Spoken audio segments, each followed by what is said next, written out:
لیکن قومی سطح پر بچتوں کو اچھا نہیں سمجھا جاتا، یعنی کہ بچتیں اچھی ہیں لیکن اگر آپ انہیں سرمایہ کاری میں لگا دیں، اور اگر آپ بچتیں کر کے ہر سال اپنے پاس روپے کی صورت میں رکھتے ہیں، وہ روپیہ سرکولیشن میں نہیں آتا تو اس کا کوئی فائدہ نہیں ہوتا۔ اب ہم کلیاتی انداز فکر کی خوبیوں پر نظر ڈالتے ہیں، تو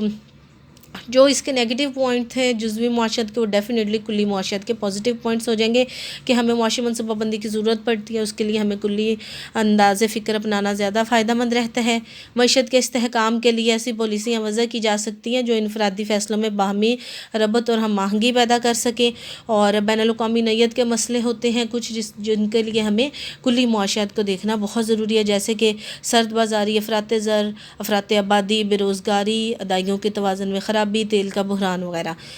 اور بڑی صنعتوں کے قیام و رفاہ عامہ کے کاموں میں حکومت کی ذمہ داریاں بڑھ گئی ہیں، لہٰذا کلی انداز فکر کی اہمیت میں اور بھی اضافہ ہو گیا ہے۔ پھر کچھ فیصلے انفرادی سطح پر نہیں کیے جا سکتے، ان کے لیے ہمیں کلی طرز استدلال اپنانا پڑتا ہے، مثلاً اجرتوں میں اضافہ، ٹیکسوں میں چھوٹ، بچت اور سرمایہ کاری میں اضافہ وغیرہ، اور ان تمام چیزوں کے لیے ہمیں فیصلوں کے لیے کلی معاشیات کو پڑھنا پڑتا ہے۔ پھر ہے کلی معاشیات میں کچھ خامیاں پائی جاتی ہیں، اور وہ خامیاں وہی چیزیں ہیں کہ اگر ہم پوری صرف کلی معاشیات کو پڑھیں گے تو اگر کسی معیشت کے ایک یونٹ میں خرابی ہو جائے گی تو ہمارے لیے ممکن نہیں ہوگا کہ ہم اس کو جلدی جلدی آئیڈینٹیفائی کریں۔ پھر اس کے بعد ہے کہ جو اجتماعی طور پر فیصلے کیے جاتے ہیں ہمیں ان کے بارے میں نہیں کنفرمیشن ہوتی کہ یہ فیصلے جو تمام یونٹس ہیں، جو فرمز ہیں، ان کے لیے فائدہ مند ہوں گے یا نہیں ہوں گے، اور ان کا کیا ری ایکشن ہوگا۔ پھر معیشت کی مجموعی صورتحال تمام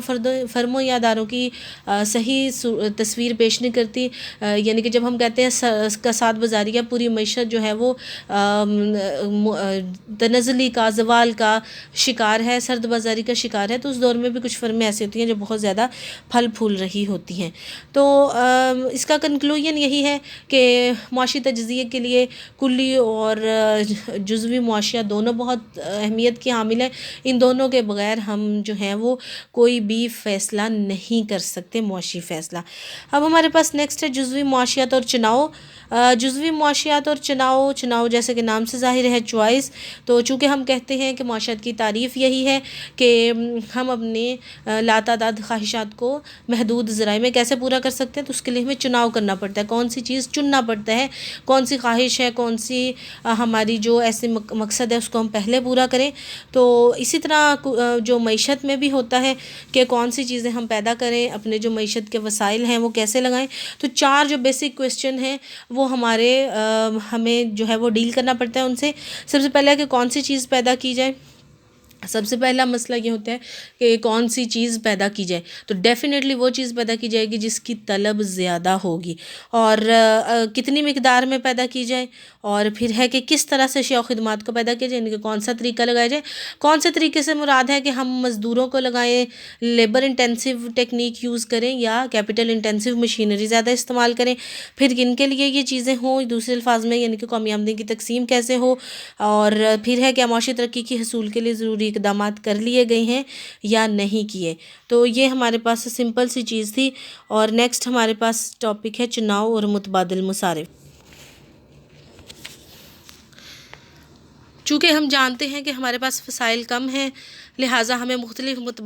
متبادلات میں چناؤ کرنا پڑتا ہے، اور ہر چناؤ کی ایک قیمت ہے جو ہمیں اس شے کو حاصل کرنے کے لیے دوسری شے کو چھوڑنے کی صورت میں ادا کرنی پڑتی ہے۔ اس قربانی کو متبادل مصارف یعنی کہ اپرچونٹی کاسٹ کہتے ہیں۔ سمپل سی چیز ہے، چونکہ ہم کہتے ہیں کہ ہمارے پاس زمین، سپوز بہت سمپل سی مثال ہے،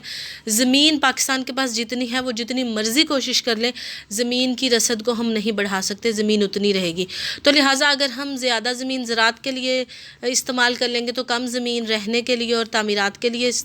میسر ہوگی، اور اگر ہم زیادہ زمین تعمیرات پہ لگا لیں گے تو کم زمین ہمارے پاس زراعت کے لیے میسر ہوگی۔ تو لہٰذا ہم متبادل مصارف کو یوں بھی بیان کر سکتے ہیں کہ زر کی صورت میں وہ رقوم لی جاتی ہیں جو کسی عاملین پیدائش کو متبادل استعمال سے ہٹا کر مخصوص استعمال کی طرف راغب کرنے کے لیے ادا کی جائیں۔ یہ سمپل سی چیز ہے کہ بیسٹ آلٹرنیٹیو جو ہم چھوڑ دیتے ہیں، یعنی کہ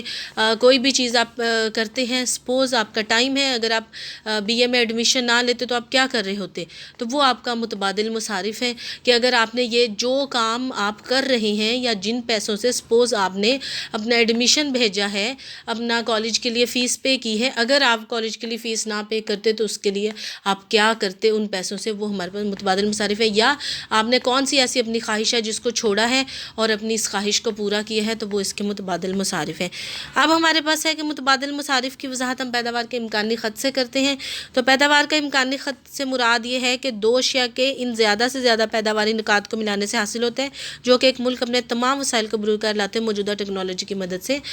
پیدا کر سکتا ہے. سمپل سی چیز ہے، اگر ہم کہتے ہیں کہ ہم اپنے ملک میں صرف دو چیزیں ہی پیدا کرتے ہیں تو اس کا مطلب ہے کہ آپ کے پاس بہت سارے آپشن ہیں. آپ نے کپڑا بنانا ہے اور آپ نے خوراک پیدا کرنی ہے، ٹھیک ہے، دو چیزیں ہیں تو آپ کے پاس بہت سارے آپشن ہوں گے. آپ 10 یونٹ کپڑے کے بنا لیں، 1 یونٹ خوراک کا بنا لیں، آپ 8 یونٹ کپڑے کے بنا لیں، 2 یونٹ خوراک کے بنا لیں، تو بہت ساری آپ کے پاس آپشنز ہوں گی. تو ان تمام پوائنٹس کو ملانے سے ہمارے پاس پیداوار کا امکانی خط آ جاتا ہے. اب اس میں جو اس کے مفروضات ہیں اس میں سب سے پہلے یہ کہ صرف دو عاملین پیدائش ہے، محنت اور سرمایہ، اور محنت اور سرمایہ کی مقدار معین ہے. تیسرا ہے کہ ملک میں صرف دو ہی اشیاء پیدا، یہ آسانی کے لیے ہم نے کہا، ملک میں تو ہزاروں اشیاء پیدا ہوتی ہیں، آسانی کے لیے کہ صرف دو ہی اشیاء خوراک اور کپڑا. ٹیکنالوجی میں کوئی تبدیلی نہیں ہوتی، یعنی کہ ٹیکنالوجی تبدیلی ہوگی. اگر آپ اچھی مشینری لے آئیں گے تو ظاہری بات ہے پھر آپ پہلے سے زیادہ چیزیں پیدا کرنا شروع کر دیں گے. اب ہمارے پاس انہوں نے کہا ہے جو آپ نے جس طرح سے جس پوائنٹ سے آپ نے دیکھا تھا خط عدم ترجیح کم و بیش وہی چیز ہے، اسی طرح سے ٹریڈ آف ہے ان چیزوں کے درمیان. خوراک کی اکائیاں اگر ہم ہمارے پاس ٹوٹل جتنے بھی مصارف ہیں معیشت میں وسائل ہیں ان کو استعمال میں لے کے آئیں تو ہم زیادہ سے زیادہ کپڑے کی 50 اکائیاں بنا سکتے ہیں جب ہم خوراک بالکل بھی پیدا نہیں کر رہے. پھر اگر ہم 1 اکائی خوراک کی پیدا کرنا چاہتے ہیں تو ہم کپڑوں کی اکائیاں کم کر کے 48 اکائیاں پیدا کریں گے، ٹھیک ہے. پھر اگر ہم خوراک کی دوسری اکائی بھی پیدا کرنا چاہتے ہیں تو ہمیں اپنے وسائل کو جب ہم خوراک کی طرف شفٹ کریں گے تو کپڑوں کی پیداوار پہلے سے کم ہو جائے گی، 43 ہو جائے گی. اسی طرح سے ہم مزید وسائل خوراک پہ لگائیں گے، خوراک کی 3 اکائیاں ہو جائیں گی. تو چونکہ ہم کپڑوں کی جو اکائیاں ہیں وہاں سے وسائل نکال کے خوراک کی طرف لے کے آ رہے ہیں تو کپڑوں کی جو پیداوار ہے وہ پہلے سے کم ہوتی چلی جائے گی. تو لہٰذا یہ جو ہمارے پاس جھکاؤ ہے وہ یہ بتا رہا ہے کہ ہمیں خوراک کا 1 یونٹ حاصل کرنے کے لیے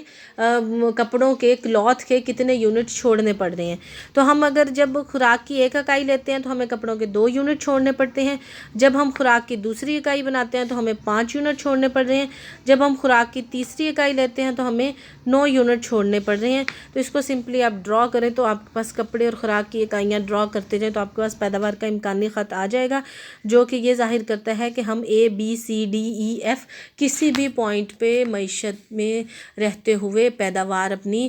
تیار کر سکتے ہیں. تو وہ ہماری معیشت میں کتنی ضرورت ہے، اگر کپڑا زیادہ چاہیے ہمیں تو ہم A B پوائنٹ پہ جائیں گے، اور اگر ہمیں خوراک زیادہ چاہیے تو E F پوائنٹ پہ ہم موو کر سکتے ہیں. تو اسی طرح سے اس کی انہوں نے آگے ایکسپلینیشن کی ہوئی ہے. تو متبادل مصارف ہم پہلے یہ کر چکے ہیں کہ ایک چیز کو پیدا کرنے کے لیے وہ تمام مصارف جو ہمیں برداشت کرنے پڑتے ہیں، یا وہ کسی دوسری چیز کو ایک چیز کو حاصل کرنے کے لیے جو ہمیں دوسری چیز چھوڑنی پڑ رہی ہے وہ ہمارے پاس متبادل مصارف ہوتے ہیں.